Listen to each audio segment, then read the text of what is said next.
kok bisa dituntut hukuman mati karena tidak ada bukti sama sekali bahwa dia tahu isinya itu. Dia baru melamar, baru 3 hari naik kapal sebagai pengangguran masuk kerja.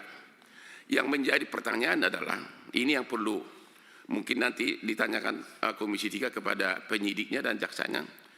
Ya, sudah hadir di sini Ibu Nirwana, ibu dari Sipandi ABK kapal dan suaminya, dan juga tim kuasa hukum dari Batam. Inti kasusnya adalah bahwa si anak ibu ini malah kebetulan D4 pendidikan kapal. Jadi memang profesinya begitu. Lulusan Universitas D4 bidang mesin ya. Oke. Dia melamar ke suatu agen, dia melamar resmi ke suatu agen dan akhirnya diterima. Dan si agen ini mengatakan bahwa nanti kaptennya si ini, tapi si anaknya ini tidak pernah ketemu kaptennya. Tidak pernah ketemu dan tidak kenal. Barulah berangkatlah mereka karena katanya kan ini kan kapal ini di Thailand. Berangkatlah si Pandi ini ke rumah si kapten tanggal 1 Mei. Itulah pertama kali dia kenal sama kapten, diantar oleh ibu ini.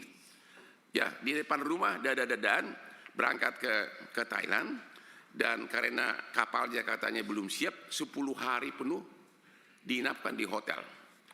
Mulailah kapalnya itu, mereka memasuki kapal tanggal 14. Menurut kontrak harusnya kapalnya North Star namanya. Tahu-tahu dibawa speedboat, dibawa ke kapal Sea Dragon. Jadi dari lamaran sama kapalnya berbeda, ya. Baru mereka berangkat, dibawalah si Pandi ini ke tengah laut, naiklah ke kapal ini, kemudian mutar. 3 hari kemudian, yaitu tanggal 18 Mei, datanglah kapal nelayan, ya, kapal nelayan yang membongkar 67 kardus. Karena memang orang tidak banyak, oleh si kapten diperintahkan semua awak kapal untuk estafet memasukkan. Dan si anak ibu ini bolak-balik nanya, ini apa? Dan itu diakui oleh si kapten. Kebetulan kaptennya juga orang Batak, marga Sirait, wakil kaptennya juga orang Batak, marga Tambunan. Si kapten ini ngaku bahwa itu adalah uang dan emas. Itu pengakuannya. Ya. Ini kapal harusnya berangkat dari Thailand menuju Filipina. Tapi lewat dari perairan Indonesia di Tanjung Karimun, ketangkap sama BNN sama bea cukai. Disitulah duka cita itu mulai. Dan di persidangan si kapten juga mengakui bahwa memang si anak ini nanya berkali-kali, ini apa isinya. Oke.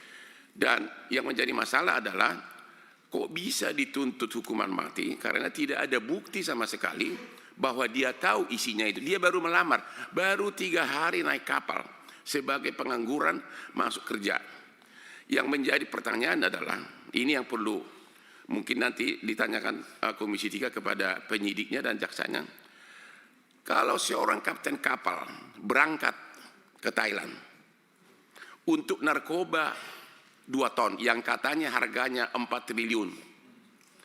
Mungkin enggak si pemilik narkoba tidak kenal si kapten ini? Mungkin enggak dia percayakan 4 triliun kepada orang yang baru dia kenal? Itu yang kita bilang logikanya tidak ada, tapi tiba-tiba dituntut sekarang hukuman mati. Itu inti kasusnya. Sama juga tidak ada bukti sama sekali yang mengatakan bahwa si Pandi tahu, karena memang dia hanya bekerja di kapal itu dan baru 3 hari naik kapal itu. Penyidik dan kejaksaan JPU mengabaikan fakta di BAP maupun fakta persidangan. 1, ini orang baru 3 hari kerja dan dia masuk melalui agen. 2, bahwa si kapten ini narkoba harganya hampir 4 triliun. Kalau sampai didatangkan oleh pemiliknya dari Indonesia, ya berarti si pemilik narkoba itu sudah ada kerjasama dengan si kapten ini. Karena 4 triliun nggak mungkin dong didatangkan untuk 4 triliun orang yang tidak kenal. Yang ketiga, bahwa sesuai dengan 2 minimum alat bukti tidak ada, diakui di persidangan bahwa memang si Pandi ini bolak-balik nanyang. Kira-kira begitu, jadi kami mohon juga agar penyidik dan JPU-nya ya dipanggil di Komisi 3 untuk melindungi rakyat yang susah ini, Pak Ketua.